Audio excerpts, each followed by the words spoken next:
Welcome to Donmar TV News Channel. Nilabag niya yung sub-judice rule dyan eh.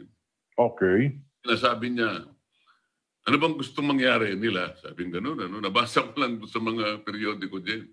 Ano bang palagay nila? Kami ba ay kanya yung mga lampang abogado? Ano ba pinalilitaw niya dyan na sila ng pinakamagaling sa ating bansa? Palagay mo kayo ng pinakamagaling at hindi nga kayo lampa.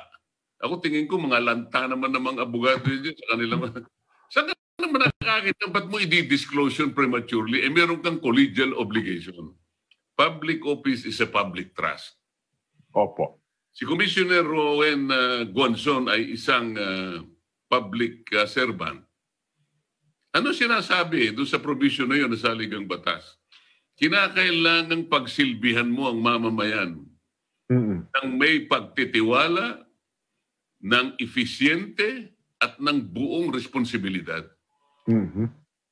Irresponsable itong ginawa niya dyan eh. Magpupunla ka ng pagdududa sa kaisipan ng mamamayan natin na baka para akalain nila kapag nilabas yung desisyon, meron ngang taong nakialam.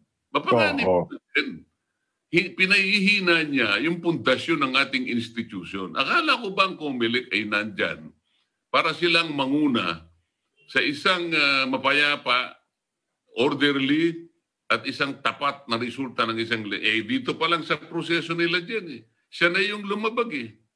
Naku po. Dyan, hindi ko pinagtatanggol si Bongbong Marcos. Alam ko meron siyang mga abogado na kayang ipagtanggol ito sa issue nung sinasabi nilang legal issue na merong moral turpitude and blah blah blah na hindi raw siya nagbayad ng ganito at ganyan. Alam mo, sa rules on evidence yan, isa lang ang sasabihin sa iyo ng abogado dyan eh.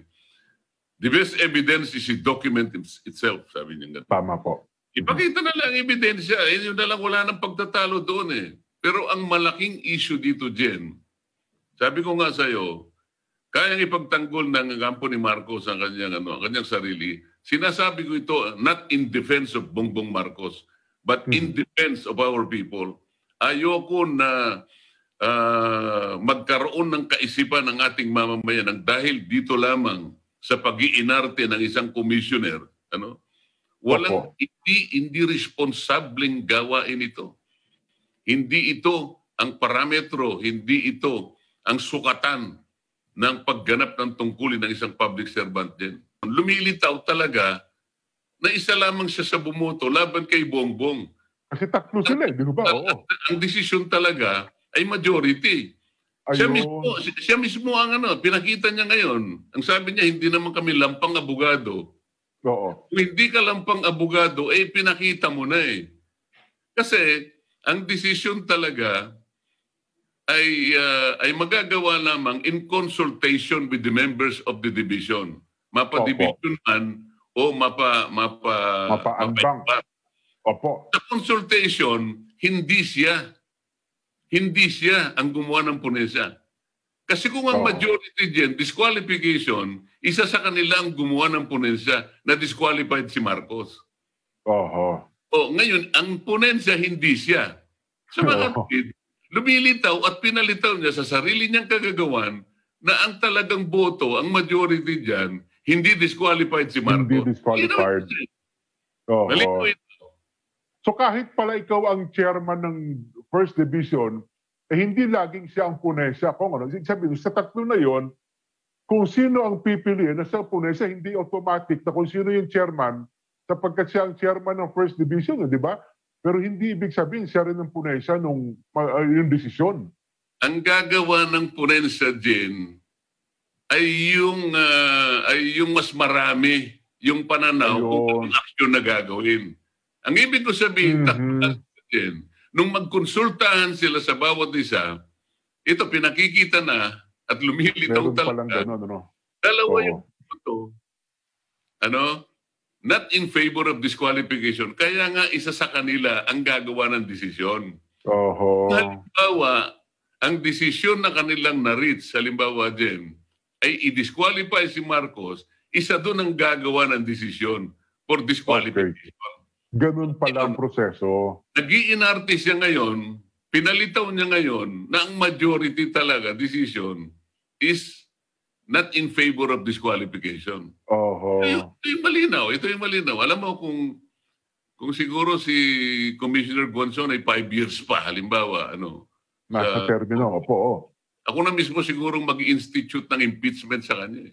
Kaya lang 5 days na lamang siya dyan. Kaya wala na rin kapupuntahan kahit na ako'y may mag-file pa ng impeachment complaint sa kanya. 5 araw na lang. Antayin mo na lang sapagkat magre-retire na yan sa February 2. Oho. Kaya pala gano'n na nangyari kung sapagkat alam niyang hindi pabor sa gusto niya, ay dinisclose niya na mas maaga. Tapos gumawa siya ng senaryo na para bagang, may pumipressure dito sa mga kasamahan ko sa aming division. Ay kung baliktad naman kaya, paano kaya kung baka akalain ng tao ngayon, sa kanya may nagpe-pressure, kaya niya inunahan ng desisyon ng kanilang division. Kong. Natumbok mo din. Natumbok mo. Ay ikaw kamo, sino namang malaking tao? Hindi nag-pressure. Kung hindi nagmumotivate sino, gumawa ka sapagkat alam na nila, foregone conclusion eh. Ang decision ay hindi pumabor sa disqualification. So ang kanilang gagawin na lamang ay bigyan na lamang o ipunla na lang sa kaisipan ng tao na ang decision na ito ay merong nakialam. May malaking taong nakialam. Nakakita ko ba na ito ba ay isang responsable ng isang commissioner ng COMELEC? Dito lamang lalakas ang Republika dyan. Yung pagkakaisa na huwag mong babahiran, huwag mong pahihinain. Picture. Hindi po pwede na magpunla ka ng kaisipan na maring magduda ang ating mga mamayan.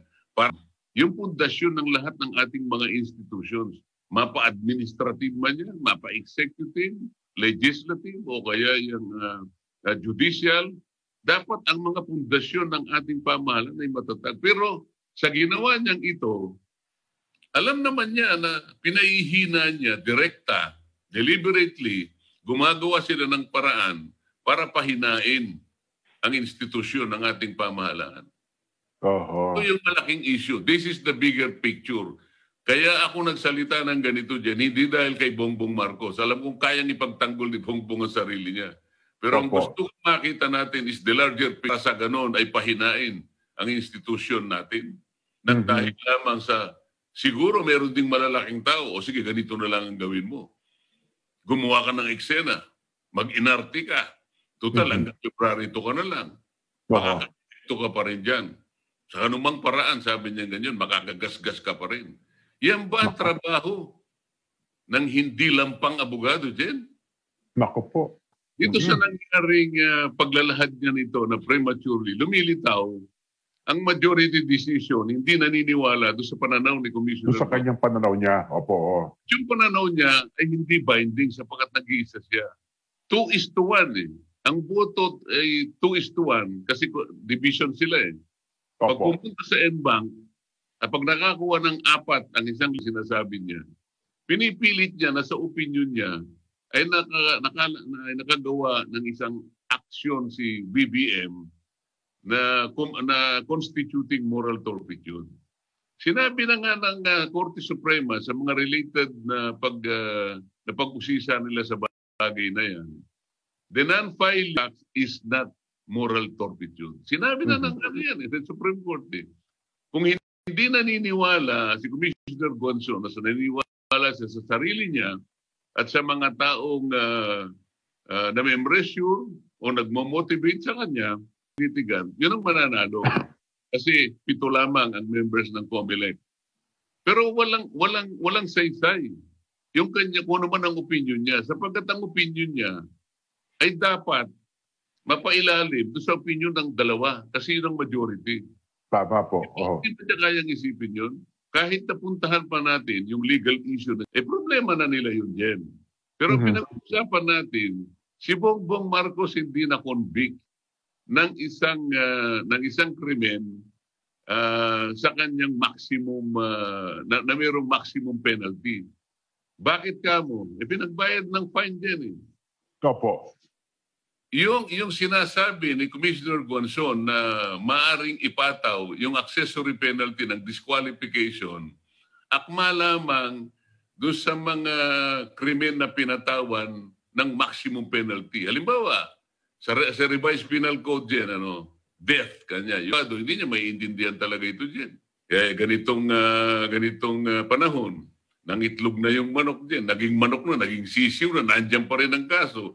Sabihin niya nga sa akin, kung merong tinakdang mga araw kung kailan ilalabas ang isang desisyon, wala. Opo, kasi naalala ko, di ba kung merong ang kasaysayan dyan eh. Yung petisyon eh, parang kamatayan. Merong accessory penalty yan dyan kasi capital yan eh, kasi maximum penalty. So, meron kang disqualification dyan, meron kang civil interdiction. Ganon din kapag halimbawa prison correctional, prison mayor. Marami yan. Sa mga katwid, alam natin na hindi na convict si Marcos kung pag-uusapan ay maximum penalty dahil pinagbayad lang ng fine. So hindi mo attach yung accessory penalty ng disqualification. Napakalinaw nito, Len. Jen, napakalinaw nito. Hindi na kinakailangan, siguro, ang isang lampang abogado. Araw na lamang bago yung matatapos yung termino, biglang nagpalabas ng desisyon. Para sa Pasig ata yun, di ba? Natapos. Kailangan magsimula sa COMELEC, Jen. Kung talagang gusto nila na mapabilis yan, dapat meron silang tuntunin. Okay, sa NBank, dapat kanya 15 days nakapagpalabas na tayo ng desisyon. Mula ang nanalo na representative ng Marinduque. Ng Marinduque, opo. Ilang na lang yun. Ilang panahon na lamang dyan.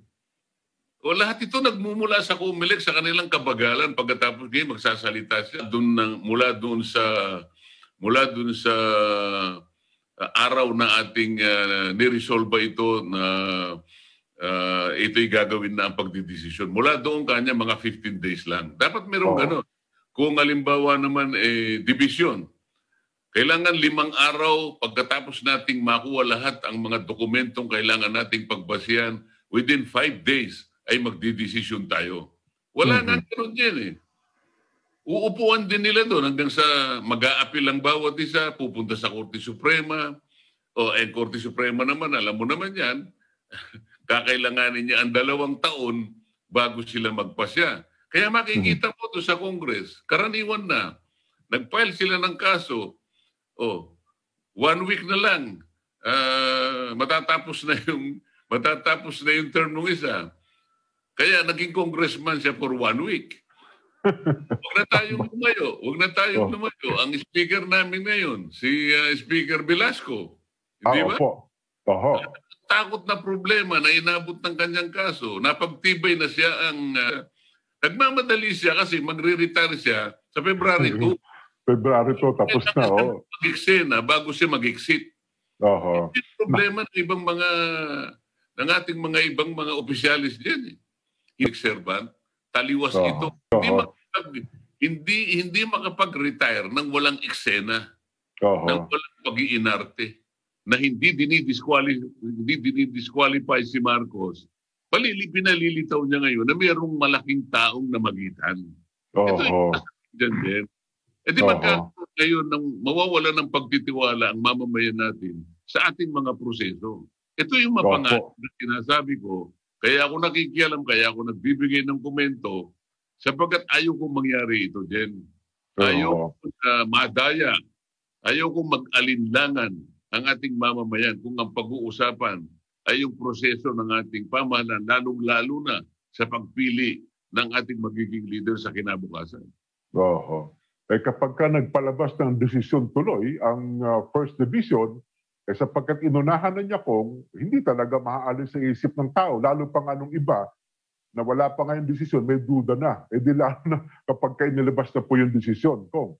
Yun ang objective niya, Jen. At yun ang objective ng mga taong nasa likod niya, na maaaring nasa likod niya, na gawin niya ito. Sapagkat alam na nila foregone conclusion Lumitaw na sa sarili niyang paglalahad ngayon na ang majority decision, hindi i-disqualify si Marcos. O para makagawa ng eksena, para pagdudahin na lang, sabi siguro, sige, total, talo ka. Gumawa ka na lang ng paraan na magduda ang ating mga mamamayan. Ito ba Oho. isang responsableng aksyon ng isang public sa parameters? Kasi meron internal rules and procedures ang COMELEC. Basahin nila. Kung nakikinig si Commissioner Guanzon, ay imbitahin natin dyan. Nabasahin niya yung Section 18 Opo. ng kanilang internal rules. Na sinasabi roon ng isang kaso na itinalaga sa MAPA Embankment o MAPA Division. Ito ay it will be reached, sabi niya, through consultation. Ang ibig sabihin, pag-uusapan nila in consultation with one another, alam na nila yung predisposition nila dyan. Alam nila kung ako ito yung boto ko, ako ganito. So kung pag-uusapan natin yung First Division na 3 ang commissioners dyan, kasama nga si Commissioner Guanzon, alam na ni Commissioner Guanzon ang predisposition ng dalawa. Kaya nga, meron nang na-assign na magsusulat ponensya. Ibig sabihin nito, Jen, kailangan ito ay may paliwanag nating mabuti para sa kaalaman ng ating mamamayan. Meron na talagang desisyon kasi bawat kaso will be reached in consultation with one another. Ngayon, kaya ang nagsulat ay isa doon sa mga pumabor at hindi si Commissioner Guanzon kasi si Commissioner Guanzon, siya na rin ang nagsabi na hindi siya pabor, di ba? Pagkat ang desisyon daw niya, disqualified. Hindi niya iginalang yung mismong internal rules. Meron silang collegial responsibility and collegial authority. Bakit ka kailanganin mong magpauna ka? Ito yung mapanganib dyan. Alam mo, kaya ako tinatalakay ito. Hindi dahil kay Bongbong Marcos dyan. Opo. Alam naman ng mga karamihan, kung hindi man lahat dyan, na ako ang first pick ng BBM Sara Tandem. Pero kaya ako sinasabi ito, hindi dahil doon. Sekundaryo lamang ito.